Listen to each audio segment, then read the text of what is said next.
Hey everyone, welcome back to my channel.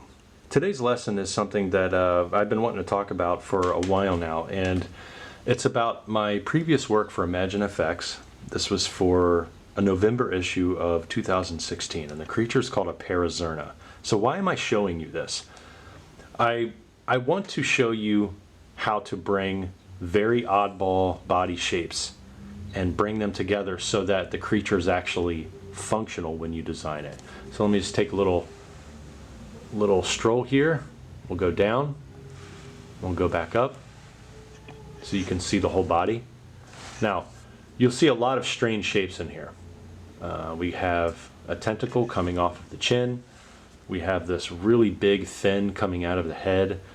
We have a frog-like eye on the top of the head. We have a beak like a bird, and it's not a very friendly creature, all right? But how did I design this? And what was my thought process behind this? Now, what you guys are seeing is immediately are details. Veins, wrinkles, strange patterns on the skin, shading, and all of that. And you're probably thinking, man, how can I get to that spot? That's not important. What's important is the design underneath all of that. Now, it's no different than having a good 3D model first, and then painting and texturing it and everything. All right, so when you want to take very strange shapes, say for example this pear-shaped noggin on the back, it could be a soft fluid sac on this brain, it could be the brain itself, I don't know. You want to take that, how do you attach it to the head? And if you look up here, this black crease, so I used black Prismacolor to draw this, and a 4B from Faber-Castell. All right, so if you're curious about the tools that I'm using, and this is on moleskin paper. All right, so that's everything, folks. I know I'm going to get asked that in the comments, but anyway, look at this crease. I stopped the crease right here, that little black line going up. I stopped it, and then I used other connection points like wrinkles, rounded shapes, and got some shading in here, got the mouth slit right here, back of the jaw here.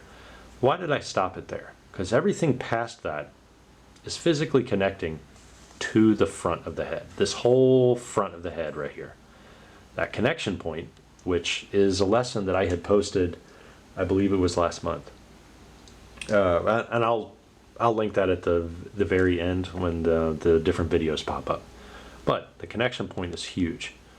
All right, a lot of times proportions and connection points in creatures for aspiring concept artists, they fail because we don't think about the anatomy underneath everything. So another example would be this front limb right here. It's kind of human-like, right? You have your deltoid, you have your bicep, tricep, you got your brachialis right here, you have your forearm, okay, your ulna here, your humerus inside there, and all of a sudden things change. Things change abruptly once we get to where the wrist would be for a human arm. But no, we have something crab, arachnid, crustacean-like, throw all those names out. And we have it connecting to this very long limb. So let's move down.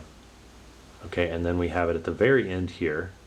It's kind of crab-like, insect-like, and then it's slowly fading off as it's moving through the atmosphere. So obviously the tips of these were not as important as this area. So this area was the selling point of this entire creature. I made the eyes jet black too because they're dark, they're merciless, they're void of emotion. Think of a squid, think of a shark, same thing. So maybe this thing is carnivorous, and maybe its sole purpose is to run after prey and eat it, or eat them.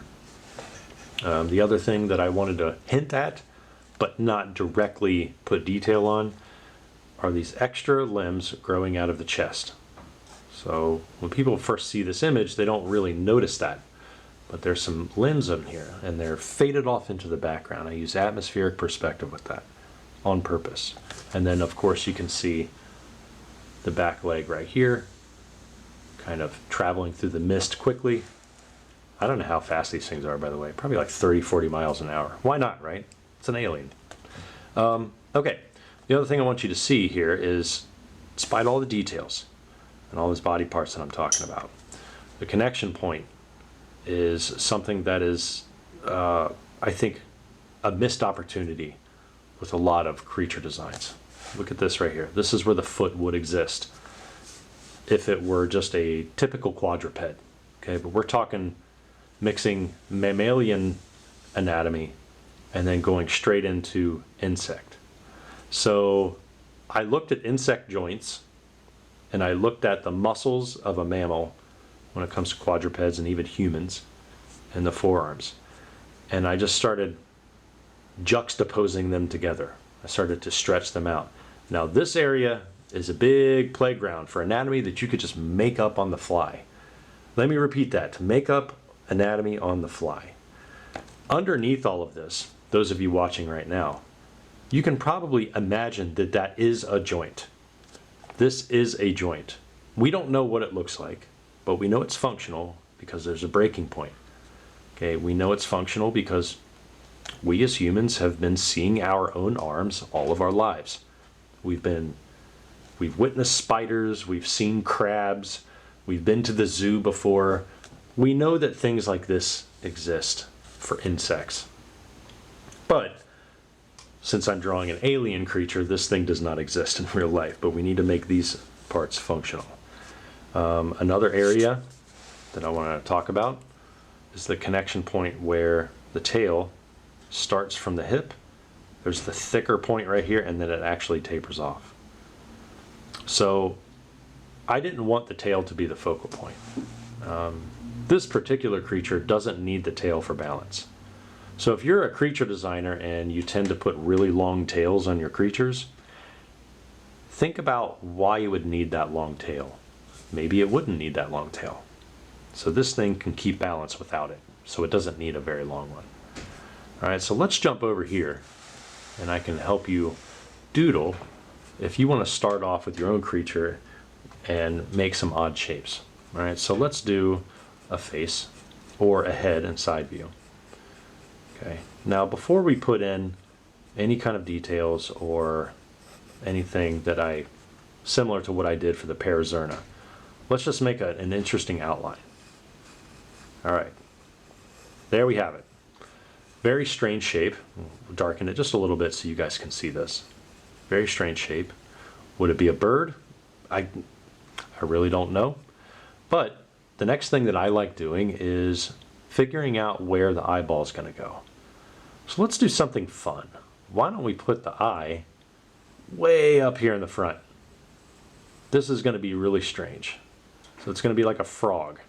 Okay. Now I did a lesson in the past where you want to avoid the side eye and eyes that are directly on top.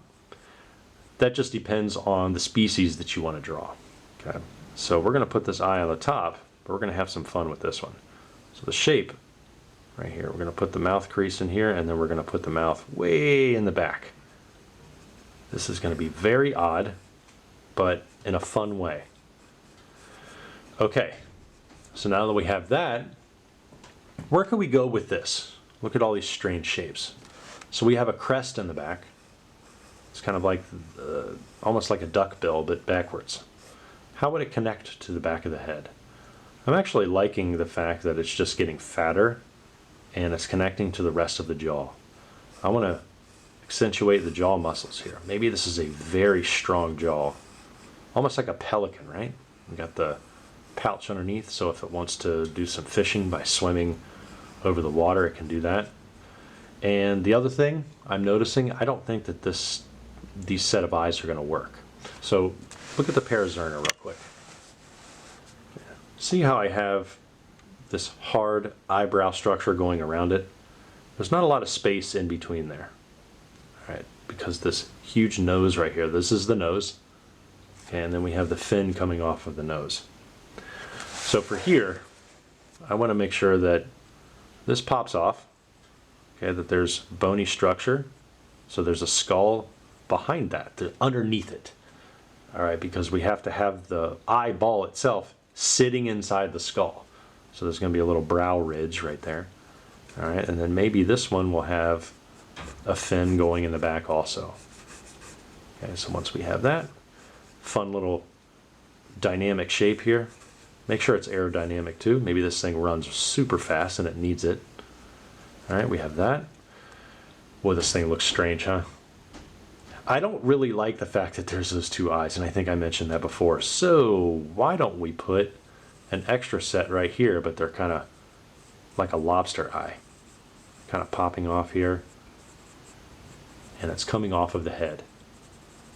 Very strange, right? So if you guys are drawing along with me right now, and you have these odd shapes coming in here, and you're not really sure how these body parts fit, it's okay. Just draw the parts first, draw them lightly, and then we'll figure it out together on how we can combine them.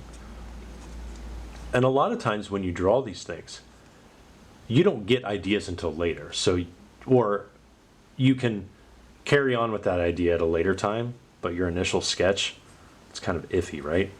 It's got this eye stalk coming up. You don't really know what's happening at the base of the eye stalk.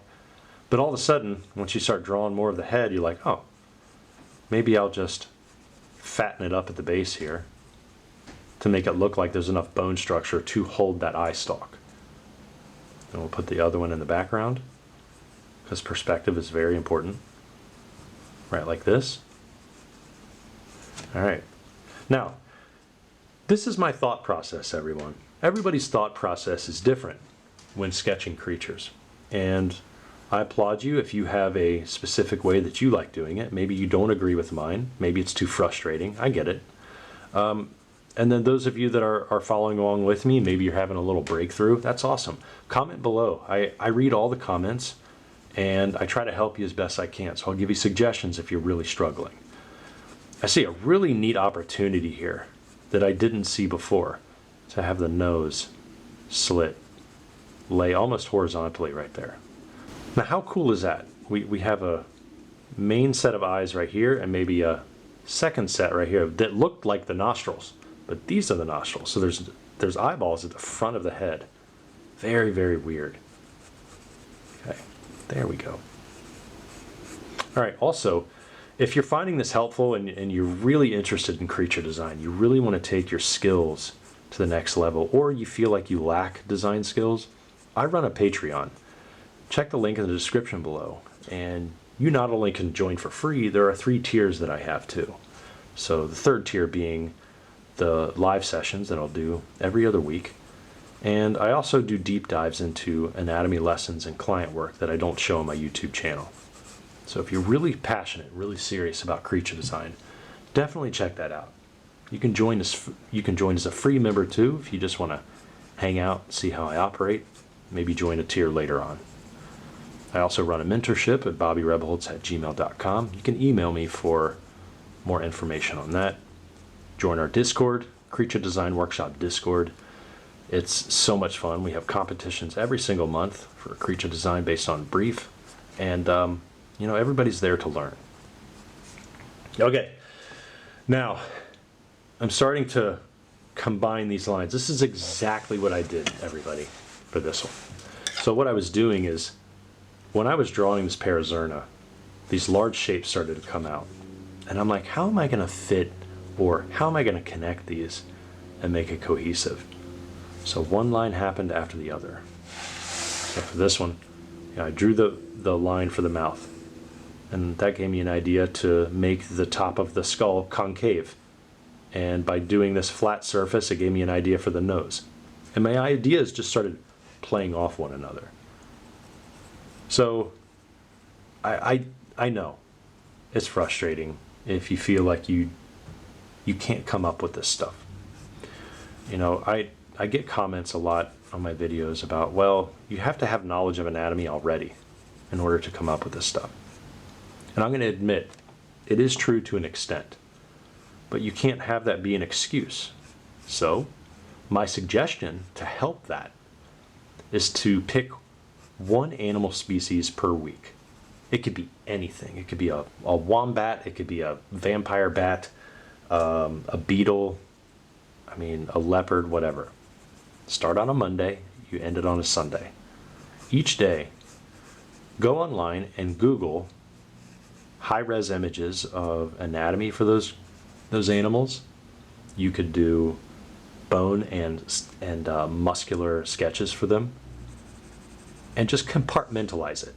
So instead of trying to draw the whole skeleton of your animal at once, do the shoulder one day, okay, and then the next day do the deltoid muscles that would rest on that shoulder. Now the cool thing is, when it comes to well-known animals like big cats, elephants, wildebeest, there's plenty of medical illustrations online where you can do some master copies of them. All right, medical illustration books, veterinarian books, anything that shows really good drawn images that doctors would have to study. This is what I tell people that want to learn anatomy too. Let's say you don't have access to figure drawing class, and you're trying to learn figure drawing as best you can, or just human anatomy as best you can. That's a good way to do it. All right, so notice how I put in a layer of shading. Just it helps me. Now with this image, let me move this over here a little bit. With this one, I think the whole drawing as a whole, it took about 12 hours. Any area over here probably had 12 to 15 different passes of shading going in different directions. Let me show you how oops, sorry about moving the camera here. Let me show you how I would go about that. With one single direction, okay, notice how I'm holding my hand at the end of the pencil. It's the butt of the pencil. You want to leave this area pretty loose, okay? You still want to hold on to it so it doesn't fall out of your hand, but you're going to keep the pinky guiding your palm off of the page or away from your drawing, so you don't smear it, for one, but two, you have better control. And you're going to take the pencil, sharpen it, and you're going to keep the pencil strokes close together, and you're going to go back and forth to cover the entire area that you want shaded. You don't have to shade everything. I don't have to go back up here into this fin and shade that, no. For me, I just like shading the area that I'm concentrating on, because it allows me to imagine that there's structure there and there's 3D space. I just feel better about it. That's what I want. All right. Oh, I don't think I can turn my sketchbook anymore. My desk has a little pillar up here for its second layer, and my sketchbook hits it all the time. But anyway, we're going to go this way. This is pass number 2. Keep it light. So don't press harder your second pass. If you go to your third one, so a different direction. So let's say we want to do this way. All right, this is direction number 3. I'm not pressing harder.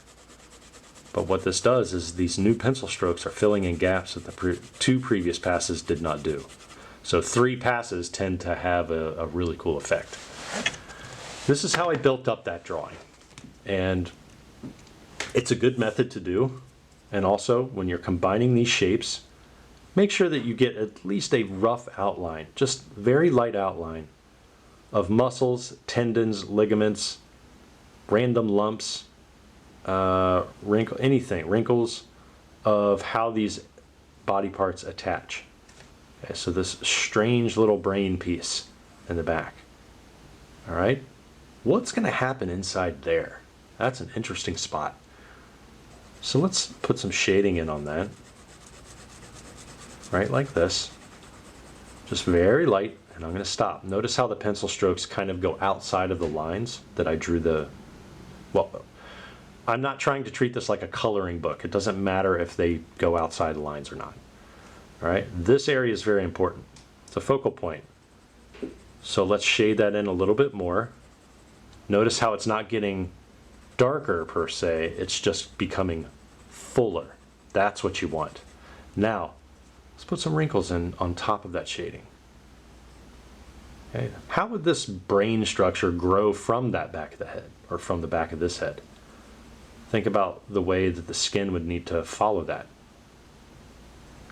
All right, so see all these little lumps and crevices? Maybe the skin kind of bunches up right there. And all of a sudden, this lump, see this lump coming up? That's the muscles attached to the back of the skull. And then I can keep going. And maybe, I think the eye should be black. Maybe some small white circles for reflection. I don't know if this can get dark enough. I may have to use a black Prismacolor. Oh, that actually did work. Okay. And then one more time, I'm just going to go in this direction. See, now I can obsess about this area. I could just start putting in some strange skin wrinkles and some bumps, imperfections, and make it amphibian. That'd be kind of fun. So let's take a look back here. This is what you can end up with. Now, you're going to end up with this the first time? Probably not. But that's okay. If you feel lost, if you feel like you're just not good enough, take a deep breath and realize that this is something that you have to put in the mileage for. All right, so connecting body parts, shading, doing the wrinkles and everything. Just make sure the design is solid.